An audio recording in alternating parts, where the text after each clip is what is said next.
Mummy mummy ऐक ना, आज संडे तर काय डिलिशियस बनवते का खायला?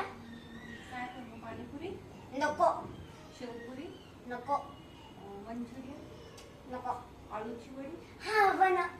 ठीक आहे, लगेच बनवते. नमस्कार, शांभवी किचन मध्ये तुमच्या सर्वांचं स्वागत आहे. आज आपण आलू वडी कशी बनवायचं ते बघत आहोत. त्यासाठी काय काय सामग्री लागणार आहे ते बघूया. आलू वडीसाठी आपण ह्या मेजरमेंट प्रमाणे 2 कप पीठ घेतलेलं आहे. 1 चमचा हळद टाकलेली आहे, कोथिंबीर, 10-12 लसणाच्या पाकळ्या, मीठ, खोबरं, खडा मसाला, आळूची पानं, ओवा, सोडा अर्धा चमचा आणि 2 मिरच्या. यात आपण कोथिंबीर घातलेली आहे, खडा मसाला आणि खोबरं टाकत आहोत, मिरची, लसणाच्या पाकळ्या. आपण ह्या पिठात आता बारीक केलेला लसूण, खोबरं, खडा मसाला हे घालत आहोत. मीठ चवीनुसार, कमी जास्त लागतं आपल्या त्याप्रमाणे. ओवा, सोडा अर्धा चमचा, कोथिंबीर हे सगळं ॲड करून आपण हे पाणी टाकून मिश्रण तयार करणार आहोत. आपण ह्याचं जास्त पातळ नाही बनवायचं,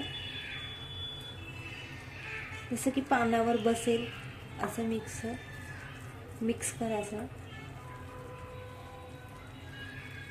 असं आपण मिश्रण करून घेतलं आहे. बघू शकता तुम्ही कन्सिस्टन्सी.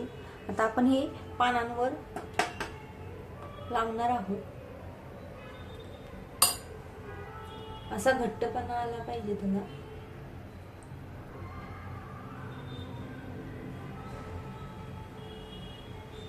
आता याच्यावरच आपण दुसरं पॅन लावणार आहोत. पान उलट ठेवायचं असतं.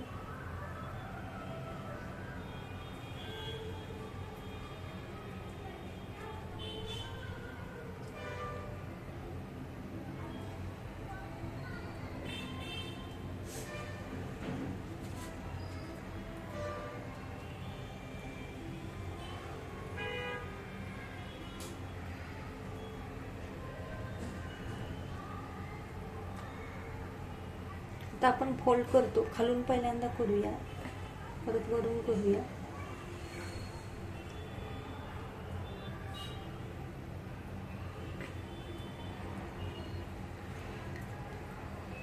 आता आपण हे चाळणीला तेल लावून वड्या ठेवलेल्या आहेत वाफेला. 15 ते 20 मिनिटं आपण याला वाफ काढून घेऊया. हे बघा, आलूची वडी तयार आहे. आपली वाफलून झालेली आहे. 20 मिनिटं झालेली आहेत. सुरीला काही सुद्धा आत पीठ लागत नाहीये, म्हणजे आपली वाफलून झालेली आहे. आता आपण हे फ्राय करणार आहोत तेलामध्ये. हे बघ आणली तुझ्या आवडीची आलूची वडी. बघ बघू कशी झाली. मस्तच झालीये. जर तुम्हाला माझ्या मम्मीची रेसिपी आवडली असेल तर लाईक आणि सबस्क्राईब करायला विसरू नका.